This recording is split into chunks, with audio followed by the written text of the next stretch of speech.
What's going on, everyone? In this video, I'm going to give you some tips for playing BattleTech Aces, just in general, as far as just having more fun or making your life easier. And then also some tips related to the Scouring Sands campaign. If you plan on playing through all of the missions in there, I'll just give you some tips that I've noticed through my experience. I haven't played through the entire campaign yet, but I've played through most of it. I know that people have questions about like force building and just some general things of like terrain and so I figured I'll just kind of throw some things out there in case it helps anyone who's just getting started. All right, I'm going to start off with the most important tip. Number one, do the opposite of me. Don't be like me. Have a good time playing this. Unfortunately for me, I'm a bit of a tinkerer and just somebody who really likes to learn the rules and kind of break down all the mechanics and figure it all out. And I think by extension, I have minimized the fun that I've had with this so far. I'm really interested in solo games and just how they work and what the creator came up with as far as how to automate the opponent.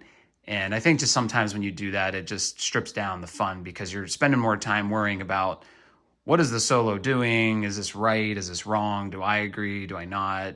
Could they be doing something better? Is this broken?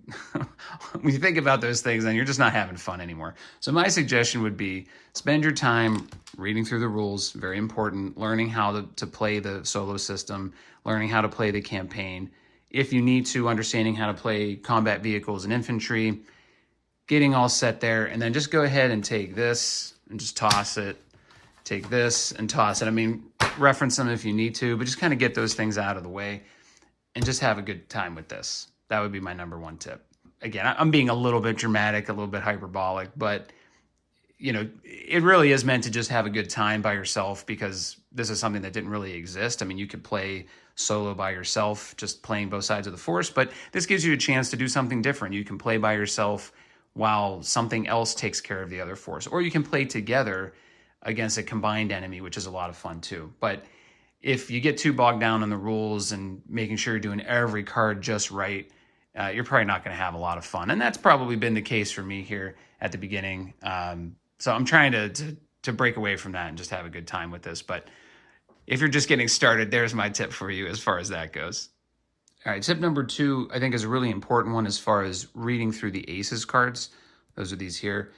When you're automating the other force, an important part is to just find the intention of the card. And this is something I forget to do all the time.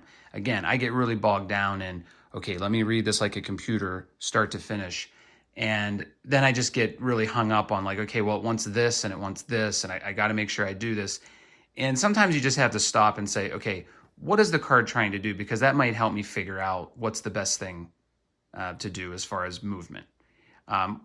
Combat tends to be a little bit easier because it's just picking a target and firing at it. So that doesn't usually end up with these like stalemates with your mind where you can't quite figure out if you're doing the exact right thing. So it might be helpful to just take a step back and just read the intention of the card.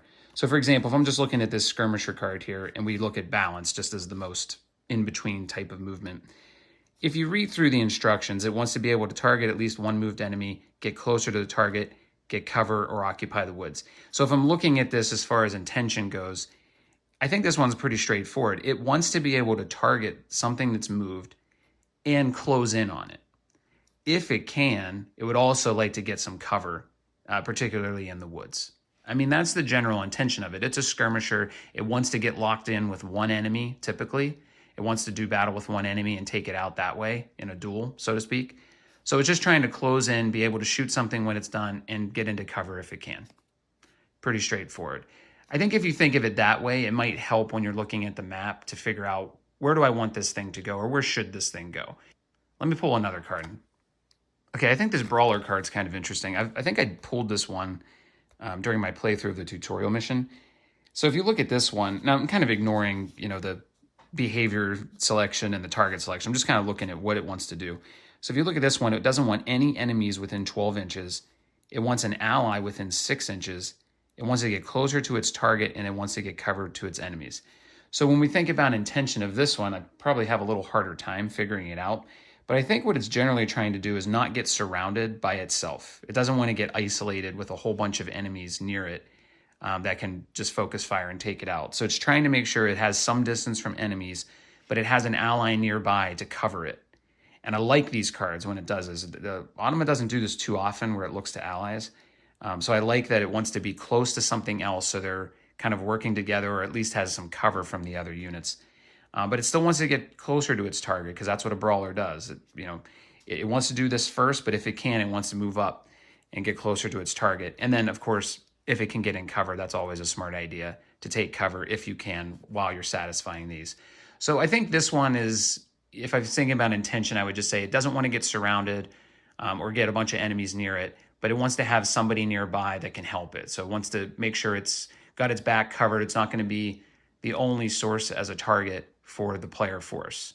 That's kind of how I would take this card. Let me see if I can pull another one that's interesting. Let's check out this one for the missile boat, which is completely different from the other two that we just looked at, right? Because it's skirmishers want to get into a one-on-one battle most of the time. Brawlers just want to go out and get closer because they'd start doing more damage as they get closer. A missile boat could do several different things. So I'm going to look at the cautious one because this, I feel like, is true in the spirit of the missile boat. So if it chooses this, it wants to get out of line of sight from all enemies. It doesn't want any unmoved enemies within 12 inches of it. And it wants to get cover. And as a last resort, it gets closer to the target. So I think if you look at the intention here, this missile boat is going to try to get in a position to do indirect fire. It doesn't want to see any enemies, no line of sight whatsoever. It wants to make sure there aren't any unmoved enemies because it doesn't want to sit in a position for indirect fire where then it's going to get swarmed by enemies that haven't moved yet and get behind it or something like that. And then, of course, it wants to try to get cover as much as it can. It generally would want to not be seen by anything. And if it can be seen, it at least wants to have cover to protect itself. So I think this one, it's, again, true to the spirit of a missile boat. It wants to get out of line of sight, hunker down, use indirect fire. If it has to, it'll be seen and it can get closer to a target if it makes sense. But it's going to prioritize just getting out of the way behind something where it can just launch indirect fire and attack enemies that way. So again, I think if you look at the intention there, I think this one's probably the easiest, but it makes sense for a missile boat. And you can just think of it that way, of what it's trying to do, rather than how do I do exactly what it says on this card? Just what is it trying to do? Okay, is there a good place for it on the map to do that? All right, let's talk about force building. Now, I'm going to be honest with you. I'm not an Alpha Strike player. This is the most I've ever played Alpha Strike, learning this system and playing through the campaign. I generally don't play Alpha Strike. I stick with classic BattleTech. So I'm not going to act like I'm some kind of an expert on what the best units are, or what the best, cost versus benefit analysis is for these units. I really don't know. But I'll just tell you what I found as I've been playing through it. And I know how to play Alpha Strike. I'm just saying, I'm not like a tournament player. I'm not competitive. I really don't know, what the meta is for this game. I don't know. So I'm just going to tell you what's worked for me and just some of the general things that I thought about when I was building my force. And I'm not going to give you any spoilers for the missions. I'm not going to tell you things that, oh, well, if you bring this, the mission's easy. I'm not doing that. I'm just going to tell you these are the things I thought about before I started, and I think are still true as I've played through the campaign. I think they're valid. They're valid advice. So number one for me was to bring a little bit of everything. The reason I thought of this at the beginning was two reasons. First of all, the rules are telling you straight up that combat vehicles are a new thing, indirect fire is a new thing, and infantry is a new thing, plus transporting. So that was number one. And then there's also rivers in here in the box, right? You get river terrain. So those two things said to me, these missions are probably going to involve the rivers, and they're trying to tell you that a mixed force is going to be better to help you with the mission objectives. And I would say that has proven to be true in the campaign. And I think just logically, it makes sense to try to cover all your bases. So that was my first step, was I want to bring some hovers because there's rivers. So it might be helpful to have a hover tank or two that can just zip right over the river and not have to get slowed down by it. That was my first thought. So I definitely brought some hover tanks with me. I did want to have other vehicles in general just to cover different roles. So I actually brought two hover tanks for this, but one of the hover tanks I brought was a Maxim, which I've used in some of my videos because it could transport infantry if I wanted to bring it. It has that option. So I thought, I don't know, maybe there would be a reason to scoot some infantry across the board and put it somewhere else far away. And so what the heck, I'll just bring an infantry transport hover tank and hopefully that'll benefit me at some point. I also brought things like an LRM carrier or some heavier tanks that could just offer up. They're a little bit cheaper than the mechs, so they could round out the force. But things like an LRM carrier, for example, can take advantage of indirect fire. And so I don't know, at the beginning, I didn't know if indirect fire would be really useful, but generally when there's hills in the box and tall hills like this where those types of units would be able to hide, it might be a good idea just to have those in case. If you're defending a base or something, they're easy to hide. In that case, you're not really having to move the force around, so they can kind of hide and launch their indirect fire. So that was another thing that I thought about. As far as infantry goes, I did bring a transport for them, so I thought it's probably a good idea to bring infantry. They're cheap anyway, so if I pull the card here, and I'm just using the clan version, but I think for me, I use just regular inner sphere foot infantry. So this is 11 points. I think the inner sphere one that I was using was 7 points. Again, these are a nice way to round out your force because they're very inexpensive. I thought maybe there would be some use for them. They're not as good as spotters in this game just because there is no attacker modifier for ground movement. So a lot of mechs can offer up spotting as well. But they are useful because they can just be a unit that doesn't attack because they really don't do much damage. So they still are good as a spotter. They're just not quite as good as they are in Classic. So anyway, I decided to bring some infantry. To be honest with you, in the campaign, I haven't found a great use for them yet. So I don't know if that necessarily needs to be included in your jack of all trades force. But if you have a little room left over, it might be helpful just to throw one in there. You never know if it'll be useful. I asked somebody about this because I couldn't quite see the value of infantry in Alpha Strike. Like in Classic, they're very good. They have a lot of benefits. They're hard to get rid of. They can hunker down in woods or other cover, and they're great as spotters. So there's clear benefits in Classic to infantry. I haven't found them to be quite as good in Alpha Strike just because they're easy to kill. They don't really get any defensive benefits. So they're easy to take out. But people did mention that they're good for like holding an objective. They're just like a cheap unit that can just hold an objective for you. So if you had like a waypoint or something that you needed to hold, or some position you needed to hold, they might be good for that. So in that case, I might suggest, just throw one in there. What the heck? Especially if you just have a little bit of points left over for your initial force. They're just a good thing to just throw in there just in case. All right, now I'm going to get into the things that have really benefited me in the campaign. And again, I'm not talking about specific missions. I'm just talking general against the Aces force. So number one are big, heavy mechs that can soak a lot of damage. And I've got two of them in the back here, the Banshee and the Orion. These are two that I picked for my force, and I feel like they've been good against the Aces. So here are the cards for them. Here's the Banshee. So the Banshee has 8 armor and 8 structure. So it can take 16 damage before it's destroyed. So that's been a really good one for this role. And then the Orion is even cheaper than that, and it has 8 armor as well, a little bit less structure, though, only 6 structure. Banshee also does more damage. So I would say overall Banshee for 6 extra points is definitely a little better suited to this role. But what I found beneficial for these is that the Automa is playing a clan force, and the clans tend to be better pilots, so they have a low skill early. And the chances are pretty good that they're going to find one of your units in the first round or maybe the second round, and they're going to get a low target number, which is going to lead them to overheat. Now, not all of the Aces units will overheat, but there are a decent number that will. Things like the Thunderbolt 2C, that can overheat. The Rifleman can overheat.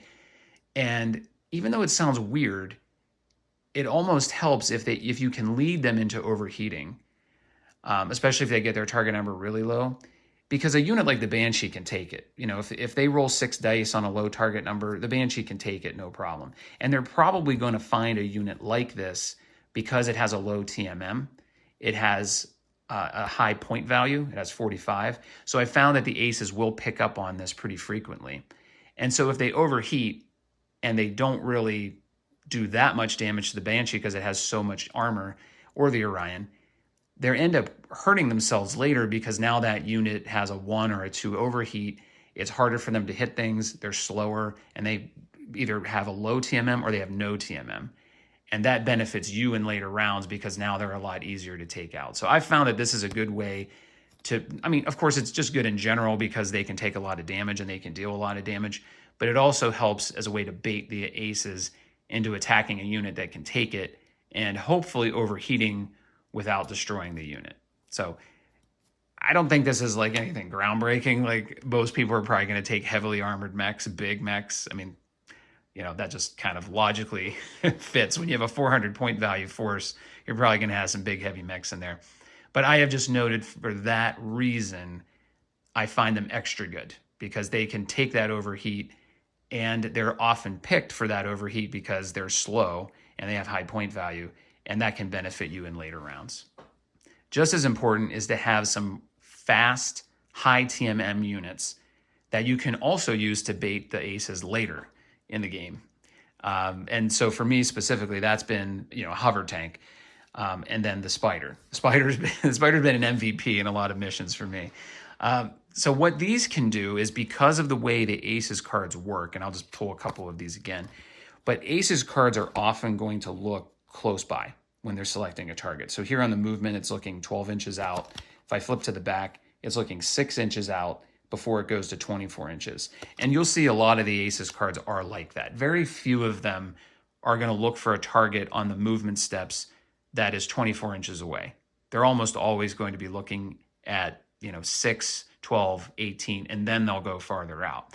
So what you can do with these units is you can move them in close. The spider is the best because as a mech, it can go in the woods and it can get partial cover. But you can get these close to the aces and confuse them a little bit. In other words, the aces are going to pick up on these because they're in close proximity, and they're going to move and potentially target them before other units.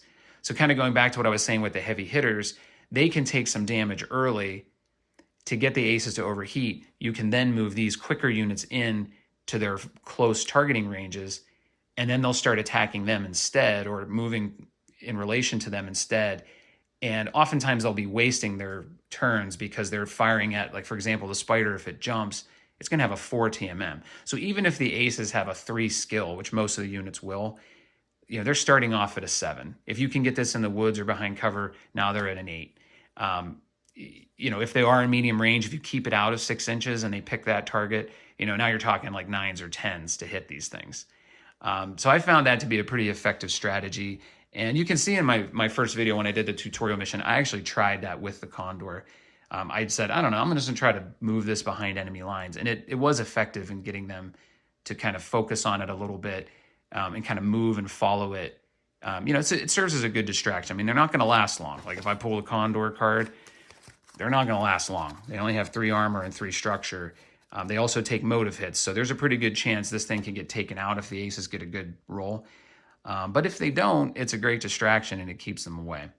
Again, the spider is the same way. If I pull out the spider card, it only has 2 armor and 3 structure. So that's not going to last long. But if you can get it in there, and they're cheap, right? I mean, they're only in the 20s as far as points go.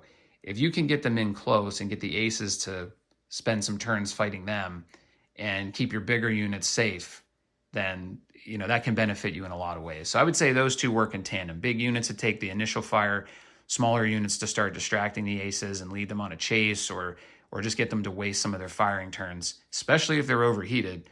That's a really good combination that I found against the aces force.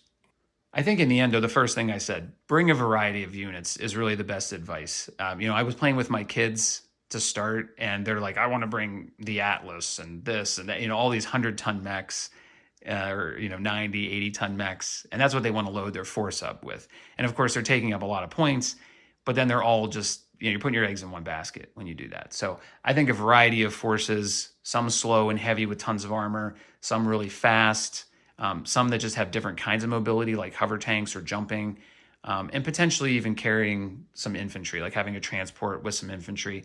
I think when you do that, you're ready for any mission. So I think that's my general advice, is just bring a variety of units, because you've got, I think, like 20 something missions in this campaign book.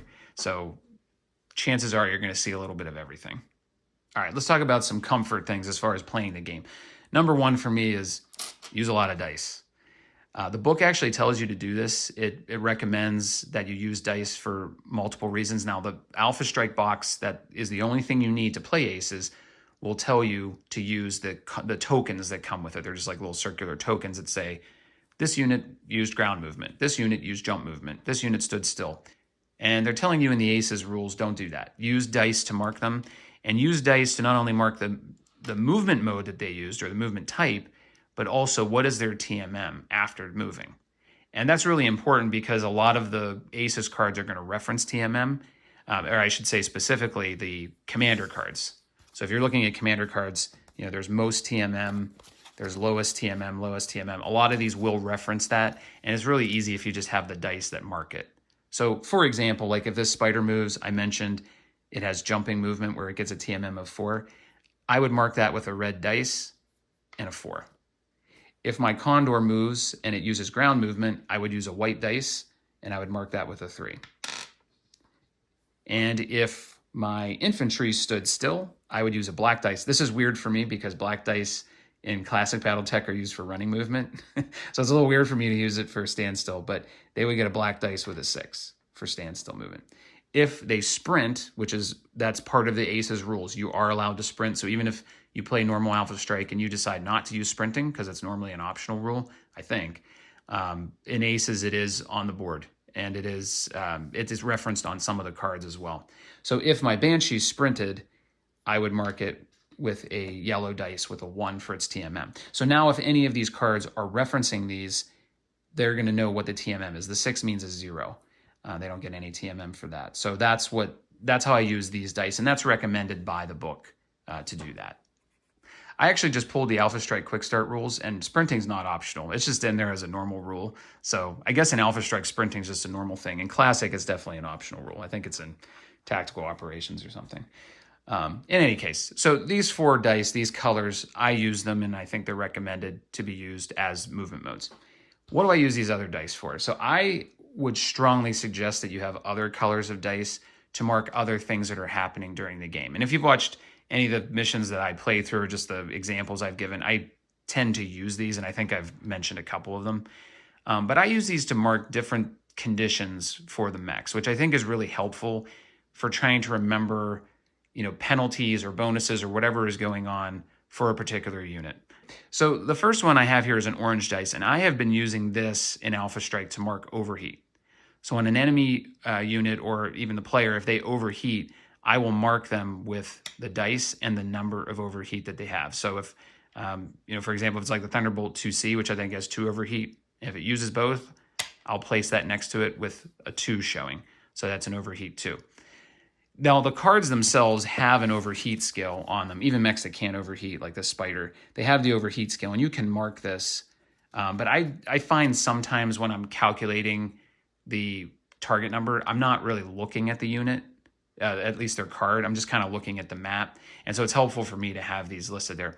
I have found at times, though, I don't know the aces as well, so I do have to look at their cards more often. So there have been times where I've actually placed this on the card itself, because these will be on top of the solo Automa cards.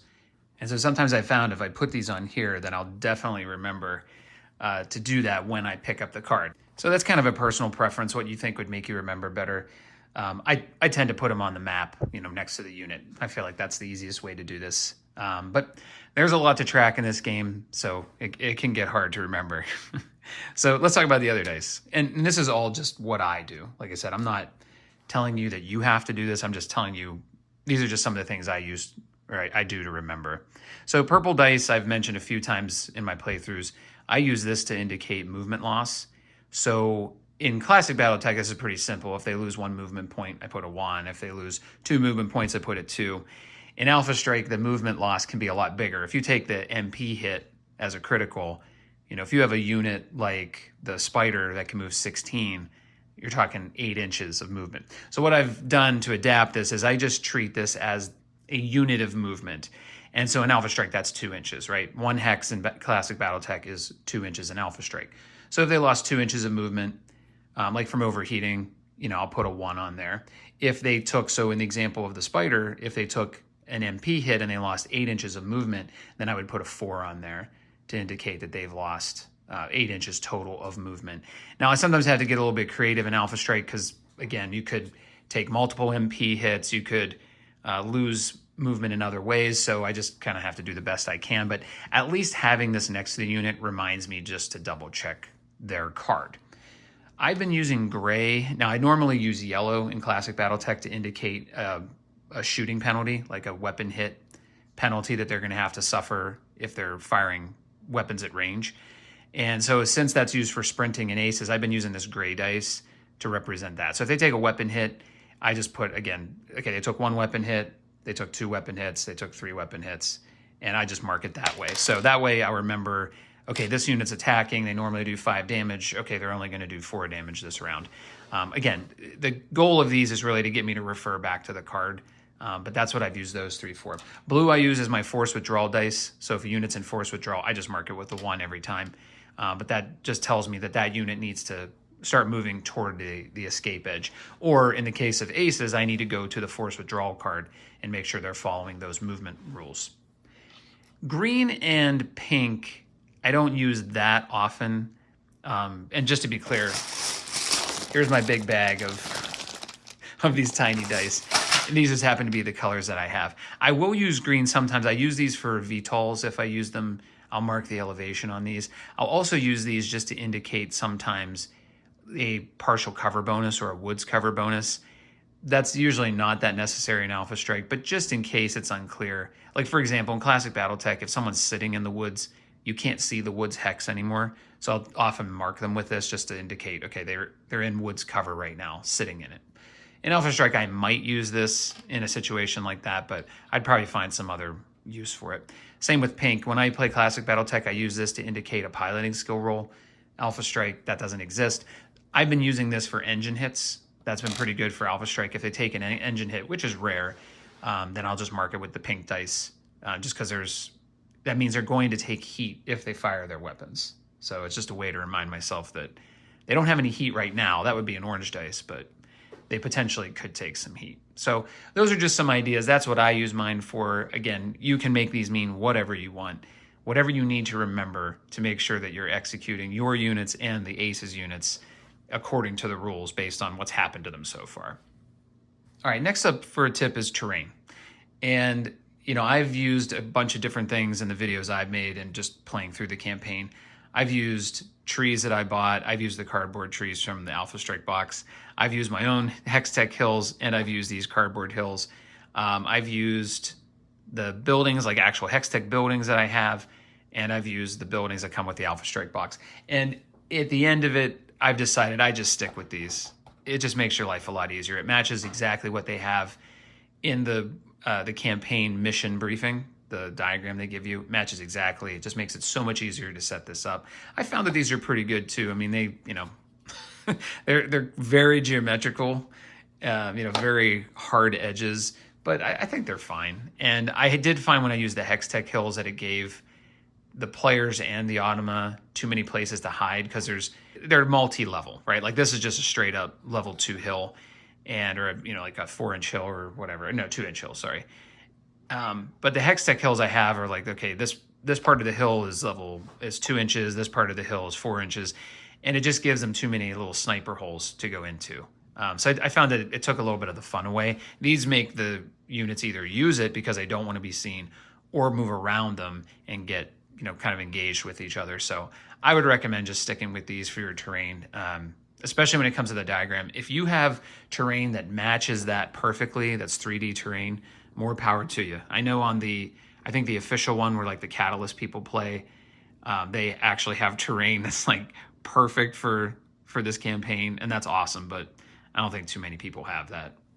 All right, and kind of going against my tip at the very beginning here, if you're doing something during the game and it seems weird, so particularly when you're doing the aces cards, if something seems weird or confusing or you're just really not understanding, then reverse what I said and go ahead and pull these books back out and reread. So go back in the Alpha Strike rulebook or go back in the Aces rulebook and reread part of the rules.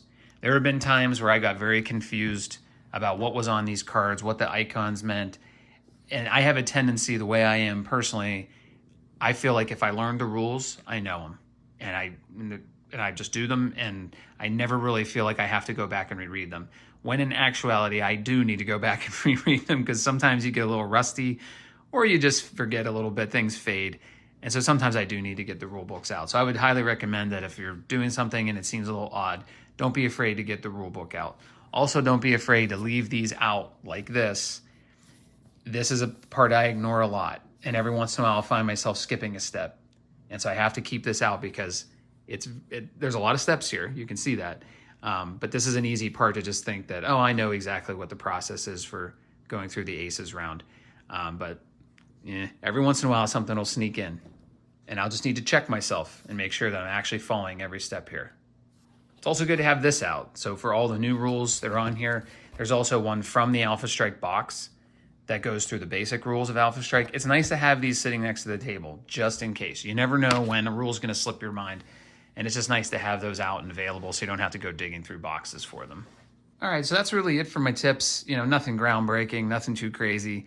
I just thought it was a few things that, have helped me through the campaign and through learning this. And just through making sure that I can keep track of everything going on in the game. So I hope it helps. Like I said, I don't know how much help people really need. I think most people probably have a pretty good handle on it at this point. But if you're just getting started or if you're struggling a little bit, then maybe some of these tips will help you out. Okay, so that's it. I'm going to definitely do just a video kind of talking through my thoughts on aces overall. Like I did an initial impressions and I thought, maybe I'll just make one about what I think of the whole thing now. Like, is it still worth it? Is it, did everything live up to the expectations that I had when I first opened the box and was thinking about it? I might do something like that. Other than that, I don't know how much of an appetite there is for this stuff anymore. I think pretty much everyone who wants aces already has it. Some of the big channels that do this stuff, they all have it. They're doing videos on it. So it's like, I don't know. I only want to make these if they're helpful, if I'm offering something that's, that's useful to people that they can't get somewhere else. So I'll definitely do that. And then, I don't know. Let me know if there's other stuff you want to see. But otherwise, that's it for now. So thanks for watching.